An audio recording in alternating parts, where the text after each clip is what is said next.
The president of Turkey, Tayyip Erdogan, is a bit of a touchy dude, to say the least. If he feels that you're insulting him, he will literally put you in prison. Now, Turkey's supposed to be a democracy and was before Erdogan became president. Not a very democratic thing to do, to imprison people who have insulted the dear leader. But now he's doing it to someone who's also famous in Turkey and raising some eyebrows. It is a former Miss Turkey. Now, she had the audacity to share a poem back in 2014. She didn't know it was even wrong or illegal to insult the president because she thought she lived in a democracy. The poem was called The Master's Poem, and it was from a humor publication called Uykusuz. So now let's pick it up from Reuters and tell you what happened next.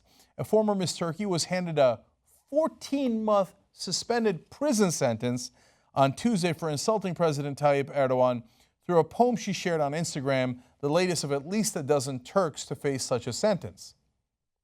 An Istanbul court found model Merve Büyüksaraç, 27, guilty of insulting a public official, but suspended the sentence on the condition she does not repeat the act for the next 5 years, local media said. So you see, that's exactly part of the problem here, which is that this is how you quiet your critics. Even if you don't put them in prison, which he has put a lot of them actually in prison. Now, she's a little famous, and she's a woman, so it's going to be a little harder to do, right? Not that he wouldn't do it. But he says, now, if you ever dare insult me in any way again, then you will go to prison. That's what a suspended sentence is. And in fact, let me tell you about the maximum sentence here.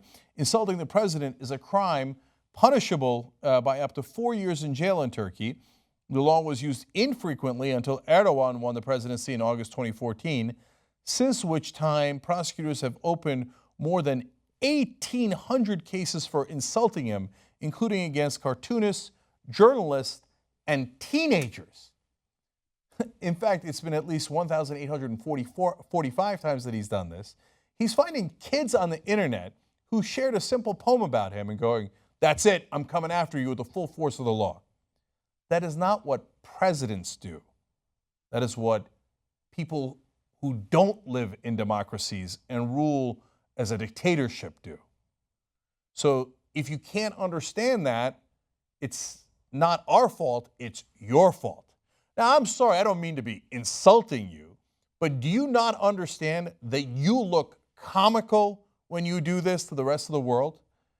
So when you go after German comics, as he's also doing, when you go after Miss Turkeys and journalists and teenagers sitting in their, parents' apartments, that you look like you can't take a joke, literally.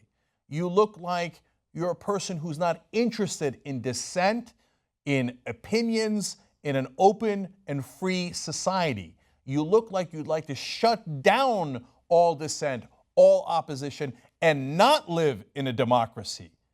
You see, the greatest insult is the one that you do to yourself and that you do to your country by having laws like this and enforcing them. Because to the rest of the world, you've now made it seem that Turkey is not at all a democracy. And if you can't understand that, once again, that is not our fault, that is your fault. And if you take that as an insult, well, so be it. But in a free country, that shouldn't be an issue. Of course you can criticize the president. If you can't, then it isn't a democracy. That's the reality.